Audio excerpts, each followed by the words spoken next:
Hey everybody, it's Bust with Battles with Bust number 465, and today we're doing battle with Samira Janna. And so we're finally getting to bring Janna forth in her first Battles with Bust since the release of the Fates Voyage Onward, and we are out here playing big time control decks. And so that's the angle that we're seeing a lot of people take Jannas these days. And admittedly, in a lot of my practice games, I have been trying to make things like Janna Annie work. I really like the presence of Disintegrate and Lord Broadmain in this format. And then all kinds of people are trying to work through ways to use Janna with the likes of back alley bars and use her with Seraphines and the like. But at the end of the day, I can only play those decks for like 15 minutes and then I get really tired of it. And so we had to kick this back to something a little bit more on the aggressive end of the spectrum. And the way that I was really kind of interested in this Janna kit at the start of the preview season was with two separate things. Number one, I'm really interested in playing Eye of the Storm. Oh, wrong one, not Eye of the Storm, the Divine Whirlwind. We're excited about Eye of the Storm, but Divine Whirlwind was the big one that I was initially interested in, dealing 3 damage to a unit, 2 to the Nexus, just kills the vast majority of the units at the game while still also getting that very nice blowback effect. And so if we have just a very aggressively oriented deck with blowbacks and Divine Whirlwinds and Mystic Shots and stuff in it, then we have a really nice core of cards that can kill opposing units but also deal damage to the face. I know Mystic Shot doesn't do that, but that's the idea with the Whirlwind and the blowback. This is also, though, one of the cards to where if you draw 3 cards in a turn, then you get to play it on the cheap. We see that on the other units as well in the Windborn Mariner coming onto the board for free. And then the Exalted Cloudwinder coming onto the board for 3 mana, but still being extremely efficient in terms of stats, and then drawing 2 cards on the next turn. And so I really wanted to come home and drive home this concept of cheapening up our cards with drawing extra cards. Very easy to do with the likes of Eye of the Storm. This is the Janna flip card as well. Nice aggressive elements attached to it and giving the units the bonus +2 attack. But I don't really want to find myself playing stuff like Improvise or Drum Solo, like any of the 5 or 6 mana draw 2 cards. That's just too far out of the spectrum of good aggression to really make me want to work with these cards. The card I was wanting to use is Rummage. Rummage being a very cheap way to let us get these units on board. It's very easy to imagine one of these games to where on, say, turn 3, if we have access to 5 mana, we can rummage away a couple of cards. We can play an Exalted Cloudwinder. We can play a Windborn Mariner, however you're pronounced, and really get moving from there to where if you're playing those expensive spells, that's not really on the table. And so tying Rummage into the rest of the deck gets us into this interesting space to where, how close to discard aggro are we going to be? Do we want to really look towards, say, like the Jinx Kennan style of decks? Do we want to go into the Noxus versions to where we're getting access to things like Samira and Fallen Rider and the expensive 8 mana guy that you can discard and get back? And with this take, I went into Noxus. I think Samira is a card that's going to play fantastically with the likes of Janna, as you're wanting to just either play a whole bunch of cheap cards in the same turn. Our deck is able to do that with these free spells, with the Mariners and the cheapened stuff with the Cloudwinder and Janna making everything cheaper, but you also need a big density of spells to be able to fight through that. And with us having access to both Janna's and Eye of the Storms, you just kind of have the total package that Samira is really looking for in terms of getting her flipped and getting her into her rally mode. That rally mode is the next thing I really want to talk about. I think regardless of what way you want to take your Windborn Mariner-based decks, you have to ask yourself the question that Bust always asks: how do I elusive, overwhelm, or rally? It doesn't matter what you're doing. If you get 6 Windborn Mariners on the board, your opponent's just going to block them and you're never going to deal any damage. And so you really have to come up with a way to elusive, overwhelm, or rally. And this space here, we have the Samiras to help us rally and punch through with the Windborn Mariners. The last card I want to talk about before we really dive in is Armed Acquisitioner. And I have really started to fall in love with these Explorers. I think they are all extremely playable. In the space of like our initial reviews of these cards, I was kind of like, it feels like Weapon Masters. They're multi-faction and they generate a card and they're kind of understated, but they started off kind of slow and then they really kind of grew on us as the format went. And the Weapon Masters, to the point where some of them had to be nerfed And I don't expect the explorers to have to be nerfed, but I have found a multitude of uses for these things. And the and factor that I talk about in our previous videos with these as well exists within this deck. And so it's very easy to go up against, say, Volibear decks, or go against back alley bar decks, or go against decks that have that 5-mana landmark that cycles your hand. You're able to just go and blow up all of those things. If you find yourselves up against a Forge deck, you're able to blow up the equipment. And then what's really come interesting to me is the ability to just play the Shurima half, to where Pantheon and Varus really get kind of neutered by these cards. The big OTK style of decks really have issues running through this, whether or not it's, say, like the Nidalee versions or Renekton or whatever.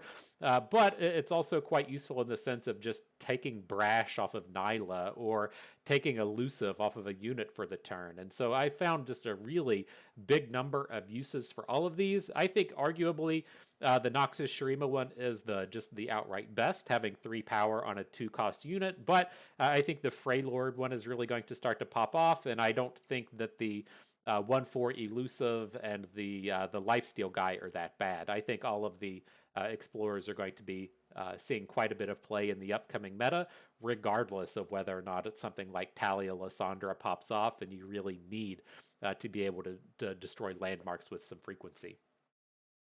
And so that's the deck. That's what we're doing battle with today. You know what we got to do before the battles begin. We got to go and turn something premium. And where's our guy at?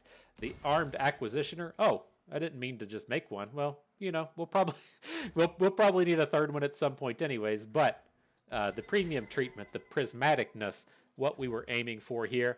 Now you got it. Good stuff. Let's jump on into battle. And so the battles, we typically try and take these out to about an hour. My next few battles videos, we're going to have to cut a little bit short. We'll try and get about a half hour or so within these. And then I expect them to kind of creep back up as the next week progresses. And so sorry about that. We could still talk about other stuff. We could talk about the movies I've been watching. We'll talk about Bloodsport today if you want. And so I'm not going to just completely leave you hanging.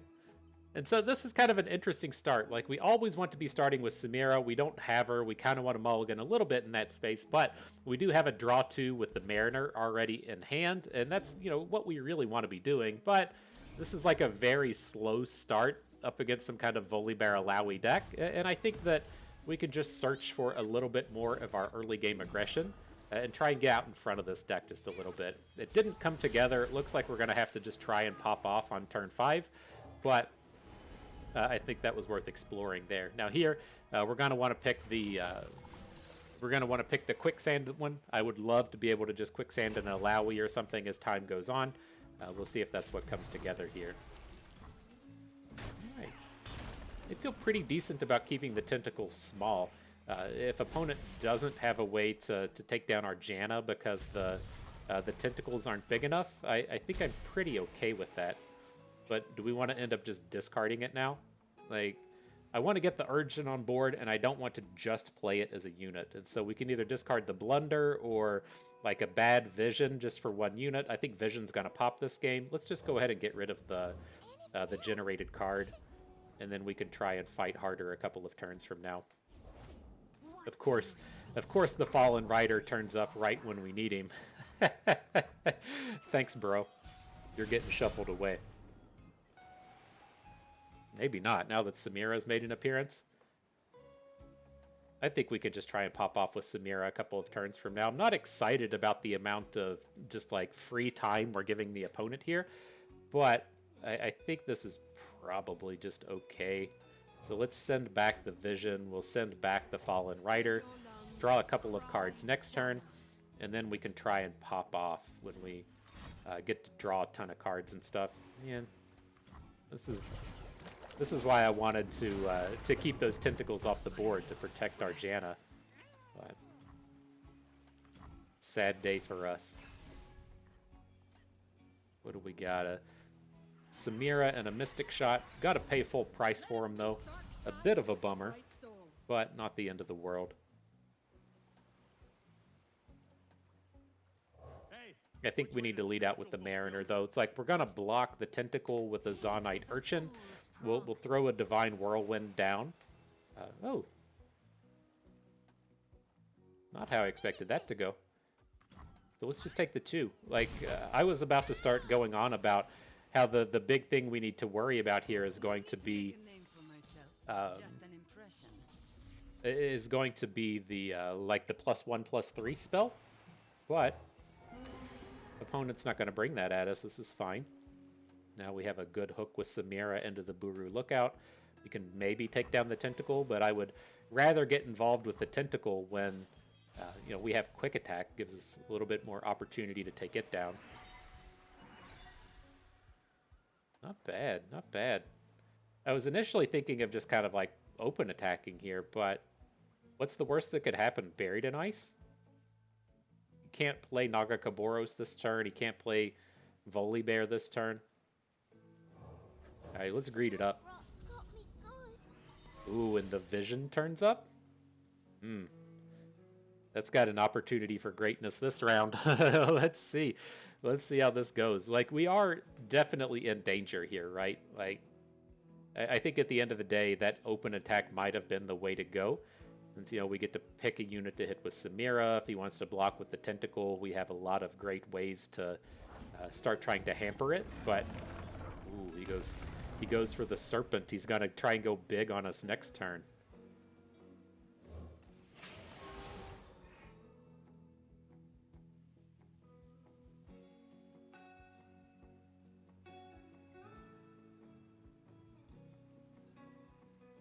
It's like, how are we just gonna get him, right?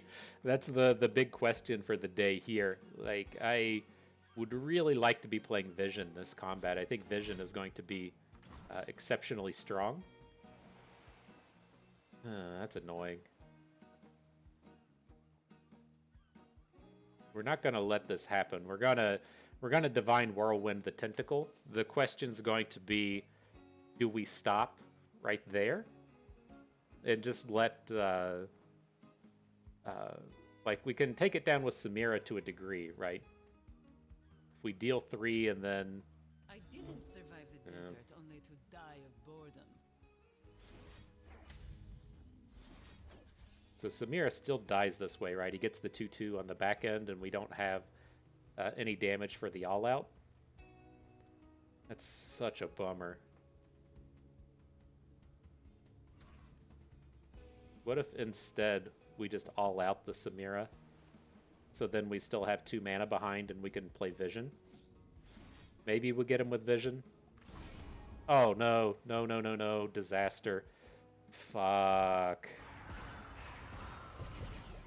Oh, that's a disaster. I was too slow. I mean, I guess we can still do this. We can get the other Samira in and hook the Tentacle, but that is not what I wanted to have happen.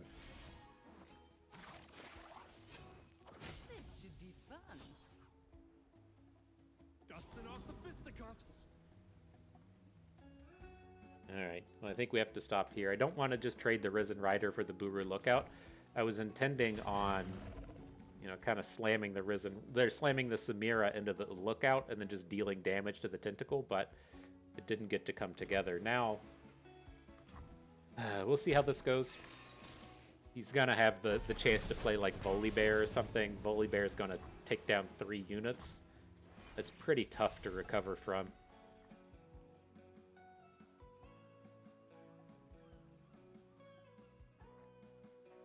He just doesn't have it. Nagakaboros is a lot more manageable than Volibear.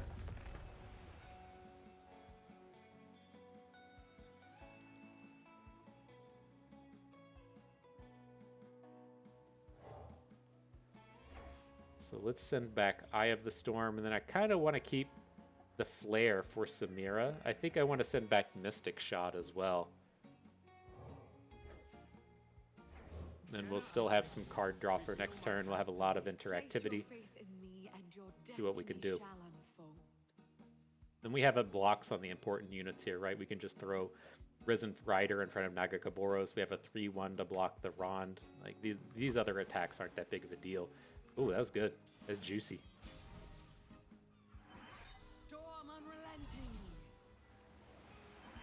All right, here comes the party, though, am I right? And so we got a load of stuff to pop off with here now. I don't think we want to be dropping in armed acquisitioners. Let's lead off with this Eye of the Storm, I think. Then we maybe find something better to discard to Rummage. I'm looking to say Eye of the Storm, Samira. We'll draw 2. I am with you.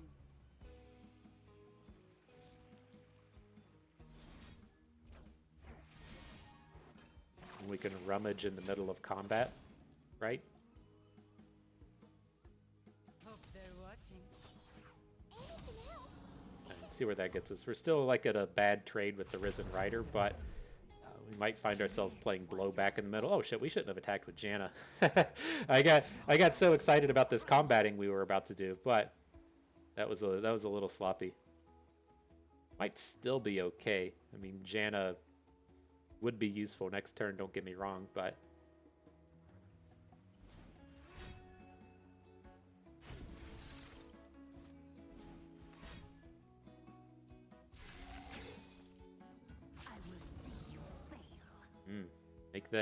make that vision a little juicier. I appreciate it. So let's Rummage.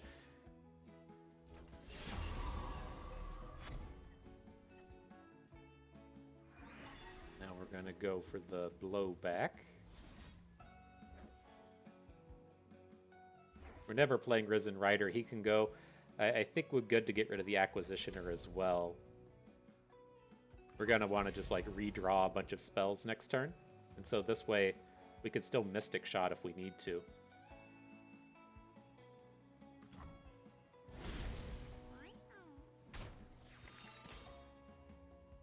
Alright, so we got good board presence, but we lost our Janna. And he can play Volibear next turn. Kinda scary.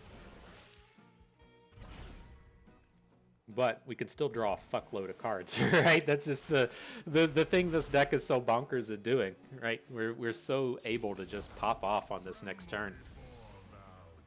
So yeah, Volibear comes in. That's annoying. We're gonna want to flip our Samira because we have to block. Excuse me, we have to block Volibear after this combat, and I want to play another Samira after the fact. So let's deal 1 damage. Would we rather just Mystic Shot? Probably not. We still need to draw the cards after this turn. Just when you thought you'd seen it all.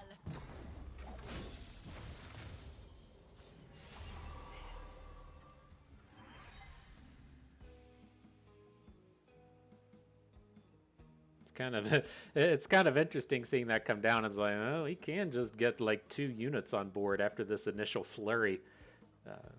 We can drop the Flame Chompers out of Zonite Urchin, but I don't think that gets us very close to a win.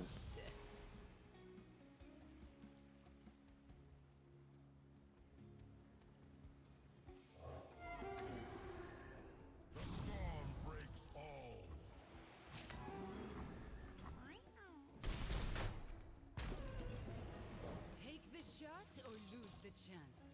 Alright, so we'll add the Samira and stop. Might need to generate a rally on this next turn.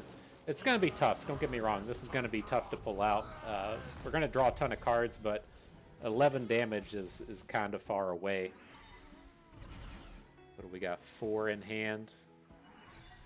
Starting to pick up some dudes. I mean, we might get close enough. I've been around.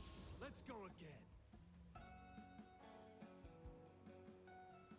Like we don't have to deal the full amount of damage this turn. If we can find a way to come in for like 6, then that gets us real close to where we want to be.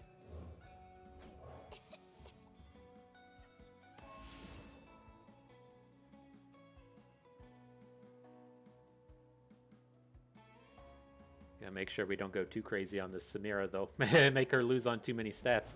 What do you tell the offerers, Seer? Don't. The finality of the storm. It's tough. I don't really want to discard our Mystic Shots, but like, are we ever going to be able to deal enough damage in this combat? Like, maybe.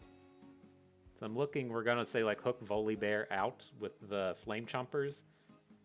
The thing is, like, I don't want to have to pick a unit for Samira with the flare. I guess as long as, like, she's attacking and then we just rally in the middle of combat, we're getting what we want. She's at 3. Now we can Risen Rider. Flame Chompers gets us to 4.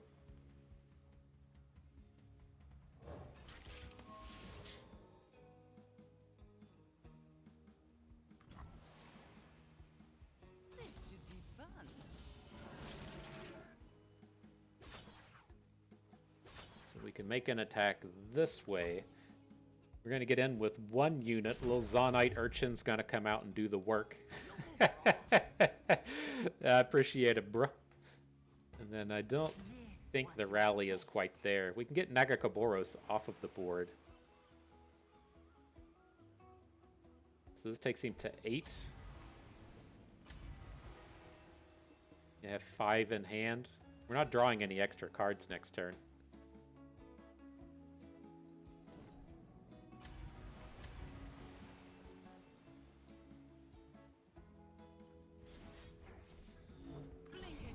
So we can go ahead and take the rally. I don't think we're going to attack. We're just going to let this fall from here. I like that Mystic Shot even less. We should have just accepted the 3 damage and stopped.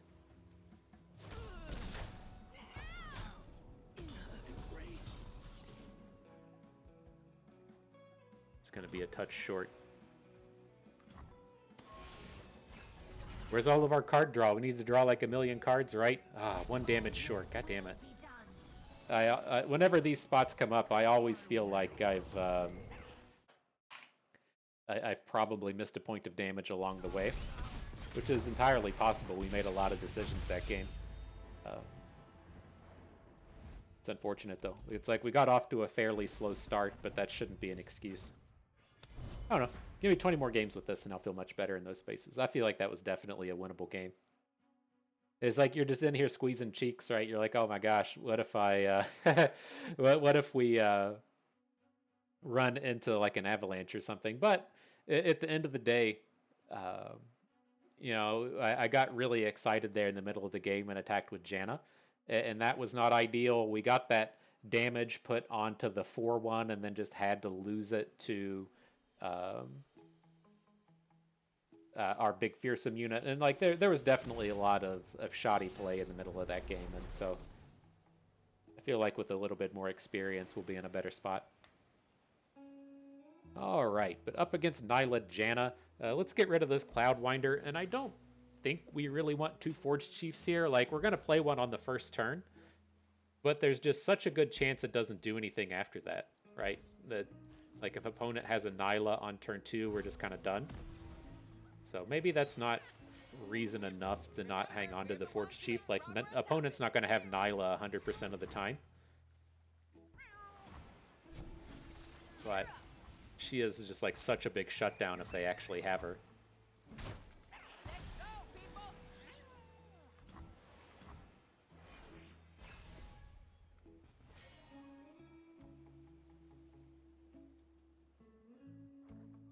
We're getting close to popping off. Just like 1 more card draw. It's such a tough spot. The feeling, not tough spot gameplay wise, tough spot feels wise. Having these Zonite Urchins and then not having a way to draw an additional card on the turn. But I think this is okay. We'll have to remember that Mariam's a card and just another very strong 3-power blocker that can come at us. Now another interesting spot. How do we feel about discarding Janna to Rummage? Like, I don't think I like it, but I mean, look at this board. We get to draw 2 next turn, and then we'll have the Mariner on board this turn as well. Like, let's do it. You know, what else are we doing today, fam, if this isn't it? Oh, we drew another Mariner. Beautiful. Who's ready to party? This is what life's all about, isn't it? Putting 9 power of quick attack on the board on the 3rd turn of the game while your opponent plays a do-nothing deluge. Like, that feels good. That's the stuff, huh?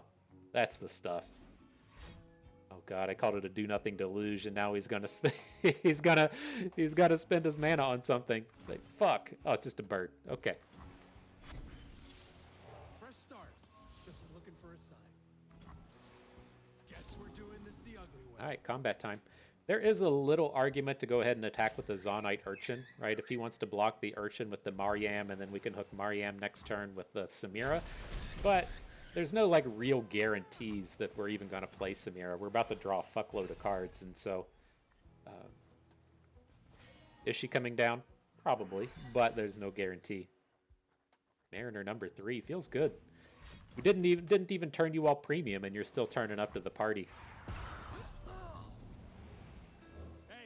Which way to spiritual fulfillment? Probably should have put the Acquisitioner down first. I don't think he's going to actually attack here with Mariam, but that would have been a little bit of a safer play.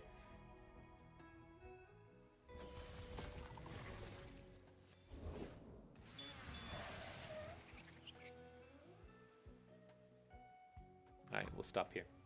I don't think we ever flip our Samira next turn, but... you know, if we hit like one card draw card, there's a very real chance that she gets to flip on the next turn.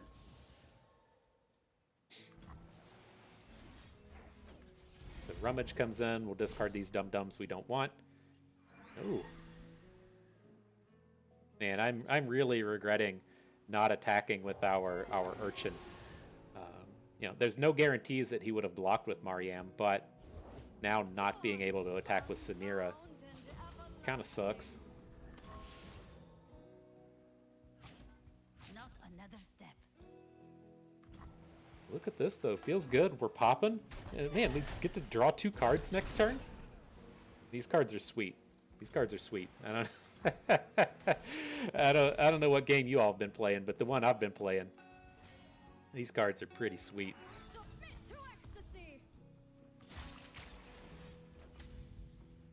Look at that. This is kind of like playing blowbacks, huh? You get to kill the Nilah, you get to deal damage directly to the face. So sweet. So sweet.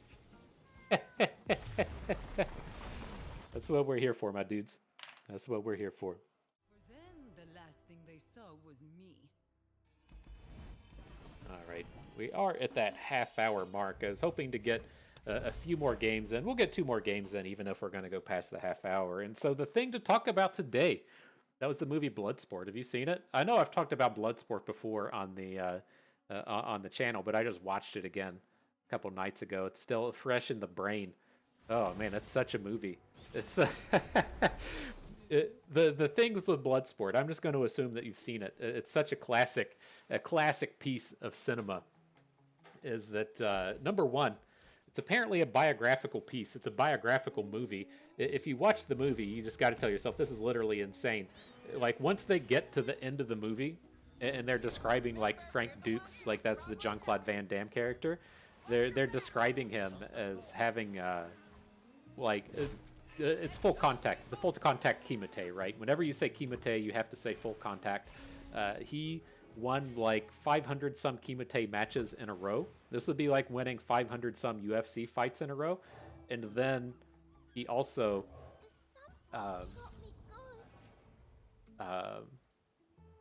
won like 50 something in a row by knockout. And it's like, fucking come on. There's no way.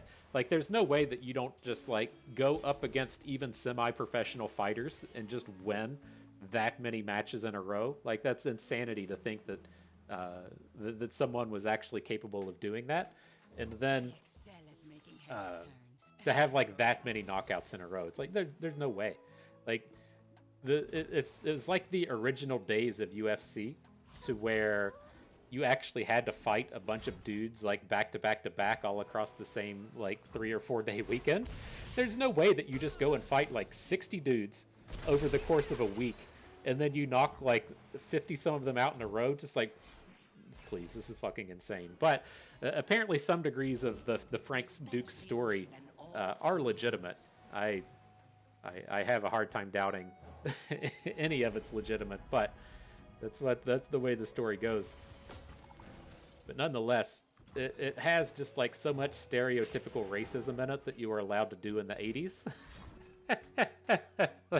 that's a big key component to the movie, to where they're you have all of the Asian guys doing Asian martial arts, but then you get like an African guy coming in doing African stuff, and you get a Brazilian guy coming in doing Brazilian stuff, and it's just like all throughout the course of the movie, they're just like, "LOL, watch this. We're allowed to be racist because it's the '80s." That's at least my take on the way that a lot of that movie comes about, and they go hard. The other thing, it should be kind of considered racism. It's a loose fit, but in the early stages of the movie, where Jean-Claude Van Damme is meeting his I don't know, sensei. He doesn't call him a sensei, but I assume that that's what he is, because he's the one that teaches him martial arts. And hang on, we got to slow this down. Like, I think we want to Rummage now. He only has one mana, so he can't really do anything. So, like, he does get to see this, but we have so many good draws still in our deck. Fortunately, with Samira, probably still just hit with her. She's gonna die to Janna, but we smoke in for so much damage. But no, so young Jean-Claude Van Damme. It's like everyone has sports teams, right? So I live in Kansas City, so I support the Kansas City Chiefs. You support the Kansas City Royals. That's your basketball and your your football and your baseball. Then we have Sporting Kansas City, and then the Kansas City Current. That's the men's and the women's soccer teams. But there's not like too much differentiation within that, right? Like you might like basically just the teams from your hometown are the ones that you enjoy. The kid shows up and he's wearing a San Francisco Giants hat, and then a New York Giants hat and a San Francisco Giants t-shirt, or one way or the other. It's flipped, and so, it's not like he puts his allegiance down towards a team. He doesn't allege his sensibilities. We should have just won the game this turn. He doesn't allege his sensibilities towards a particular city or region or anything like that. He just likes Giants. It's like, kid, you're a fucking moron. You're just out here just liking Giants, huh? You don't like the team based on regions or whatever. You're in it for the mascots. Cracked me up, young Jean-Claude Van Damme. But still reasonable movie. It was just definitely a movie from my childhood. When I was growing up, on Saturday morning, you would flip on the old TBS, and they would have a collection of the same movies. And so over the course of like a summer, it was like the movies never really changed. You always got to watch the same ones. And so you would like cycle through the Star Wars movies, and then the Indiana Jones movies, and then you would have Bloodsport, and then you would have Over the Top. Over the Top's another one I recommend. That's the Sylvester Stallone arm wrestling movie. If you youngsters didn't know you needed that one in your life, you do. You do need that one. So go ask your parents about it if you're not familiar with it. They'll tell you. They'll tell you about Bloodsport, tell you about Over the Top. We just went over the top of the old opponent here. Getting worked over by the burn spells. Feels pretty good. Pretty good. All right, well, we'll get one more game in. We're over the half-hour mark now. And we'll call it a day. Whew. It's also a delightful lady in the film Bloodsport. And so it seemed like she was going to be an interesting character. You know, this is the way you wrote women characters and female characters back in the 80s. And so she's, the daughter of an award-winning journalist or award-winning writer. That's why she got into journalism. She shows up into Hong Kong to try and get into the Kimute, to get some documentation on it, to come in and see it. So she's walking around talking to people, trying to get in, whatever. Let's see here. Hang on. How are we going to handle this? It's like, I like hanging on to the Mariners. It's just like, I don't want to run into this game again to where we go into turn 3 without having anything to do. Let's just cycle out Janna. I don't know. I'd really like to have a Rummage. And it turned up just I think this will still work out. no, so she's there. She's doing her journalistic work. She's trying to get inroads in to see the Kimute. And then she gets her heart won by Jean-Claude Van Damme when he challenges another man to a bet over the ownership of the woman. Pretty typical, pretty par for the course, you know. That's the way things work in life. And then,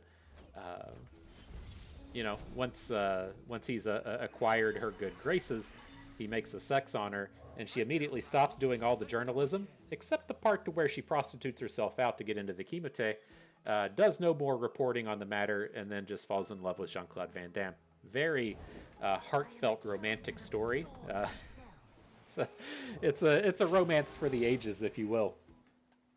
Oh, obnoxious. All right, back into the action with this game, though.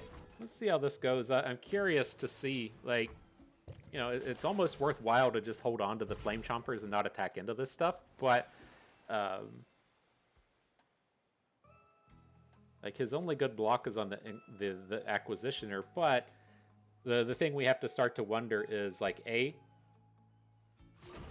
is he ever going to, like, get a better hook to protect the Acquisitioner? Maybe, right? That's where it'll come up, like, in the following turns to where we can hook out a bigger unit. But we also have to worry about stuff like Avalanche. That's always going to just be, you know, a potential for the opponent to have and be fairly problematic. And so we'll just look out for that. Now here, I took probably the wrong equipment. I would kind of like to blow up the Sigil of the Storm. But we made a blunder with the blunder. That's just kind of the world we live in now.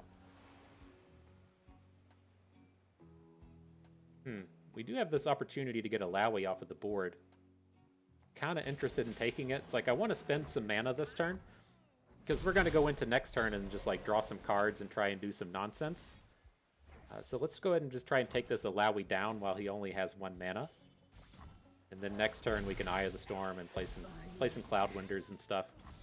See if we can't actually punch in a point of damage.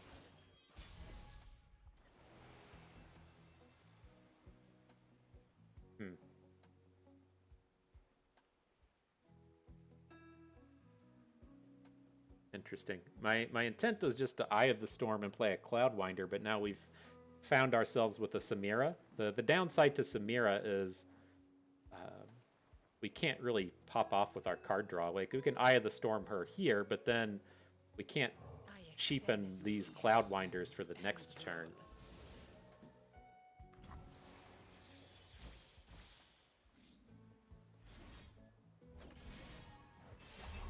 Well, send it.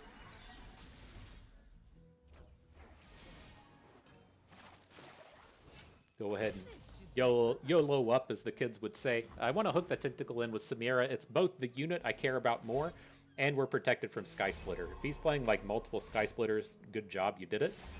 But that's the one I most certainly feel more comfortable with, even though we are going to lose Samira here. But see, this is where I just need a little bit more experience with this deck, in the sense that now, you know, we want to play Cloudwinders on this turn, but we don't have the mana to make everything cheaper.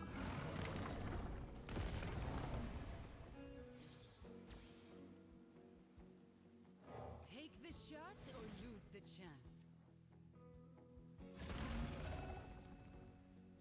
Kind of a bummer.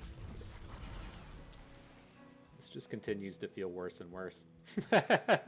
Now that we can't get our Cloudwinders on the board again.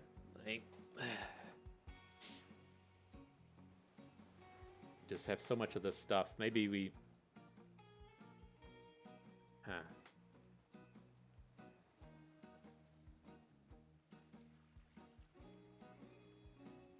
Isn't this getting old? Falling to 9's not that big of a deal. So we're going to add Flame Chompers in. I can assure you, on this next turn, we're about to just come in and draw a Rummage. But we'll see. Like, this is... I don't know. We've played this one so bad. I'm going to add in the Cloudwinder now, and he's just going to have Volibear, and we're gonna be pretty hosed. It's the bad one. Like, I have cared that it's Nagakaboros a total of 0 times.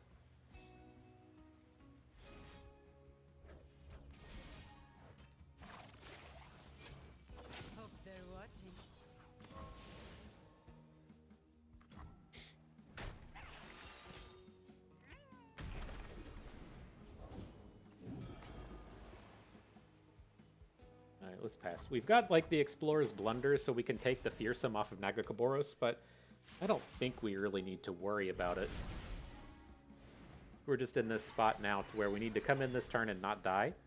And then next turn we might be able to get enough width and have some quick attacks and come in for the big damage. It's going to be tough.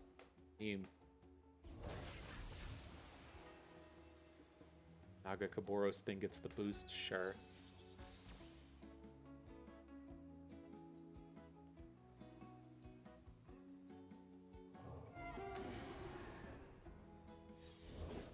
Nagakaburo surrounds us.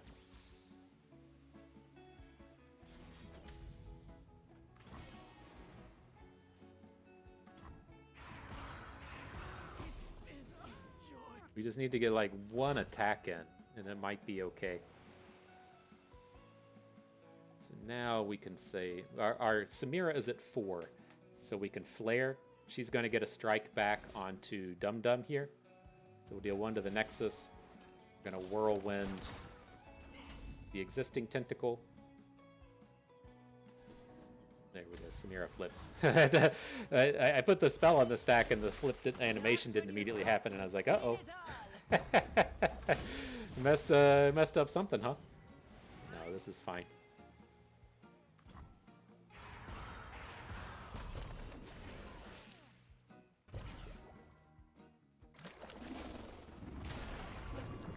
Try to keep up.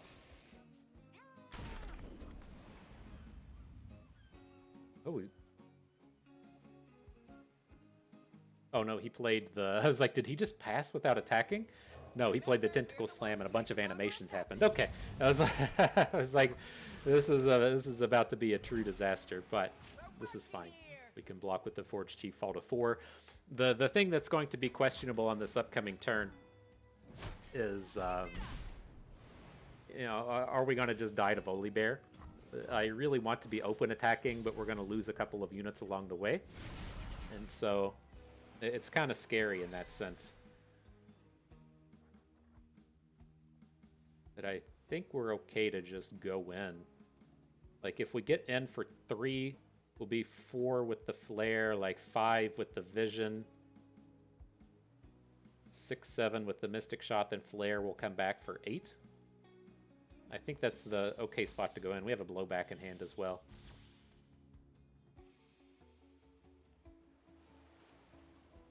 No problem. Okay.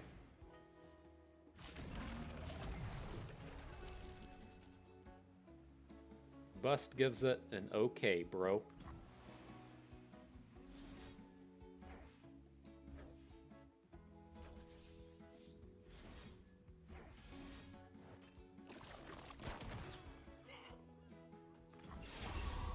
Game says that's lethal. OMG. Did we do it? Did we unlock victory? Sure did. GG. Not a bad set of battles. So good stuff. I mean, we can pull this up. We can talk about it a little bit more. Some of the aspects of this deck, you know, a little clunky, admittedly. I feel like there's certainly some space to kind of come in and edit stuff, but I feel like the core idea is here, and that core idea is good, in that A, we're playing this really aggressive deck with blowbacks and divine whirlwinds. The thing that really kind of ties the entire package together is Rummage. Rummage works with this additional discard theme, but it also upgrades our Windboard Mariners and our Exalted Cloudwinds to come down on the cheap.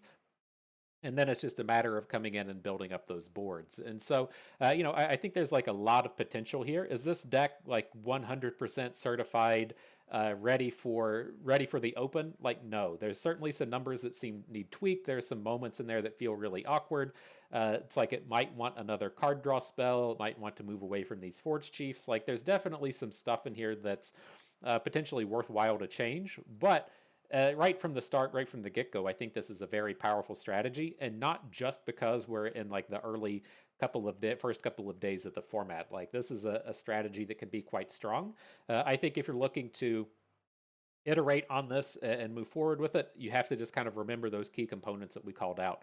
You know, you're looking to fill up the board with these quick attack units, you have this very strong quick attack package between the Samiras and the Mariners and the Cloudwinders, but it's very easy for the opponent to just kind of block anything and not deal any damage. And so you need to have your Samiras kind of lined up and ready to go, being able to generate those rallies for you so that you can kind of come in and close out the games with her extra attacks once you've been able to come through and mow down the opposing board. And so that's something to kind of watch out for. Otherwise, like, I've done quite a bit of work with vision in this deck. It can be ultimately pretty awkward in the sense that we're trying to spend some of these early turns. So say like we have a curve to where we turn 1 Forge Chief, turn 2 we bank 2, turn 3 we play the Rummage, and then we Rummage into a Mariner and a Cloudwinder.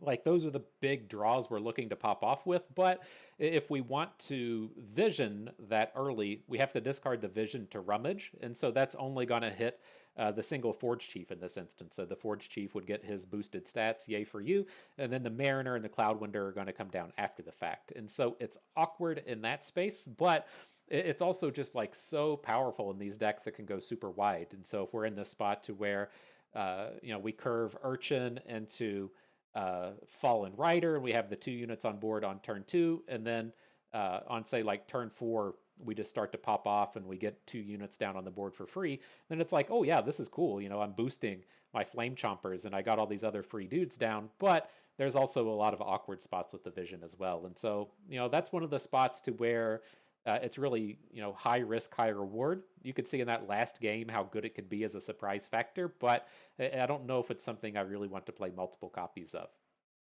And so otherwise, I'm very interested. I feel like we did get into some awkward spots, like there at the end where we had 2 Cloudwinders and we had 2 Divine Whirlwinds and we were just doing stuff wrong over and over and over again.